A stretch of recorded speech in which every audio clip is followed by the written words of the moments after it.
Halo, eh, Assalamualaikum warahmatullahi wabarakatuh. Perkenalkan, saya Safanul Aziza dengan NPM 240 dan 430470. Di sini saya akan menjawabkan jawaban pertanyaan yang diberikan pada matkul PHI. Yang pertama, itu pertanyaannya bagaimana penghalang atau barrier topografi besar di Amerika, Eropa Barat, Selandia Baru, dan wilayah lintang sedang lainnya dapat memodifikasi pola sirkulasi udara dan curah hujan pada wilayah tersebut. Di sini jawaban saya, eh, karena pegunungan besar bisa mempengaruhi pola angin dan curah hujan di suatu wilayah. Nah, pada ketika pada ketika udara lembab dari laut naik ke sisi barat pegunungan, yaitu seperti Alpen, Skandinavia, dan Rocky Mountains, itu tuh udara menjadi dingin dan akan menurunkan hujan. Setelahnya, melewati puncak udara yang turun jadi lebih kering. Sehingga pada sisi timur, yaitu yang contohnya, sisi timur, itu tuh wilayahnya jadi lebih kering. Dan sehingga pegunungannya jadi lebih gersang.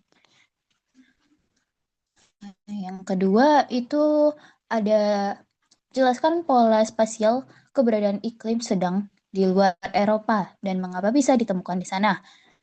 Nah, jawaban saya itu wilayah beriklim sedang juga ada di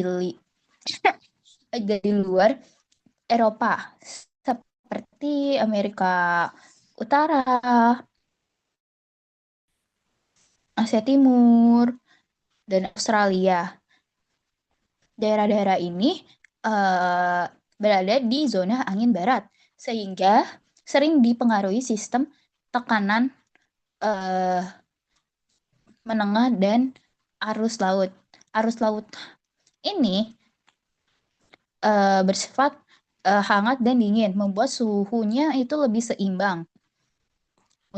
Yang seperti musim panas itu tidak terlalu panas, dan musim dingin itu tidak terlalu dingin.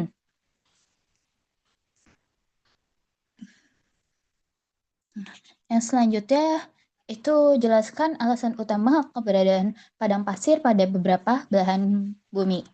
Itu tuh padang pasir itu tuh terbentuk karena rendahnya curah hujan di sepanjang tahun.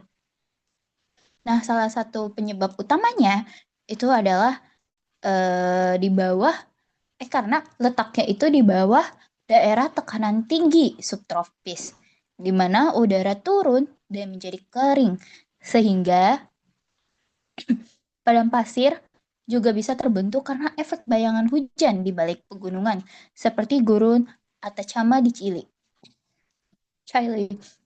Arus laut dingin juga berperan karena menurun kelembapan udara di wilayah pesisir. Yang selanjutnya ada jelaskan persamaan dan perbedaan karakteristik dan kontrol iklim dari dua wilayah kutub. Itu jawaban saya, wilayah kutub utara dan kutub selatan itu memiliki persamaan, yaitu sama-sama dingin, kering, dan ketutupan es karena sinar matahari datang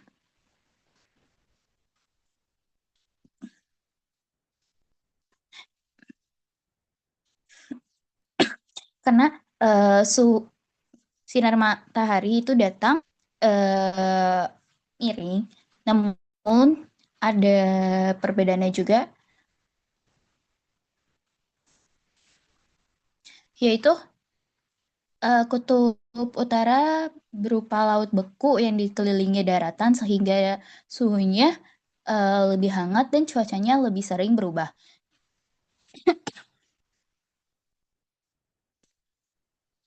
Lebih sering berubah. Nah, terus sementara kutub selatan itu daratannya tinggi, yang tertutup es tebal, suhunya jauh lebih dingin, dan cuacanya stabil. kedua wilayah ini mengalami siang dan malam yang panjang, sekitar 6 bulan masing-masing. Nah, itu tuh di sini kan juga dijelasin kata kontrol iklim kutub utara dipengaruhi lautan, sedangkan kutub selatan dipengaruhi daratan dan ketinggian esnya. Oke, selanjutnya ada jelaskan bagaimana perbedaan kondisi iklim lintang sedang pada wilayah pedalaman, benua, dan pesisir. Pada wilayah pedalaman, itu tuh yang pertama ada suhunya ekstrim, panas banget lah saat musim panas dan dingin banget saat musim dingin.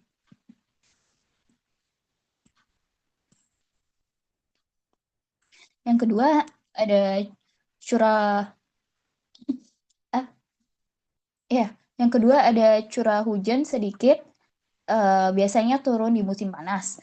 Yang ketiga ada udara cenderung kering dan perbedaan siang dan malam itu tuh besar. Sedangkan di wilayah pesisir itu tuh suhunya lebih stabil, gak terlalu panas atau dingin karena pengaruh laut. Yang kedua ada curah hujan tinggi dan lebih merata sepanjang tahun. Yang ketiga ada udara lebih lembab dan sejuk.